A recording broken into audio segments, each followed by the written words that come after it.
diadakan memang sebagai bagian dari laporan pertanggungjawaban kepengurusan sebelumnya, yaitu pengurusan tahun 2017 sampai 2021 saat ini. Jadi rangkaian acaranya kurang lebih adalah tadi penyampaian pertanggungjawaban selama kegiatan beberapa tahun sebelumnya selama masa periode kepengurusan. Kemudian ada juga proses musyawarah untuk menentukan formatur dan ketua himpunan alumni DPD selanjutnya.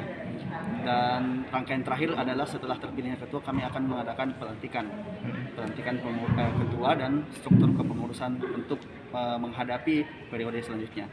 Jadi harapannya terutama fase-fase saat ini ya, kami ingin melibatkan semua angkatan ya, terutama dari angkatan 23 sampai kepada angkatan termuda saat ini sekitar angkatan 52. Nah, kami ingin kedepannya bisa melibatkan semua perwakilan dari angkatan, dan jadi ada akumulasi, ada kebersamaan, dan ada kolaborasi antar angkatan dan antar usia gitu. Sehingga nanti harapannya program yang kami bisa rancang adalah produk yang betul-betul yang terbaik lah untuk berkontribusi ke Sulsel, terutama ke Sulsel. Yang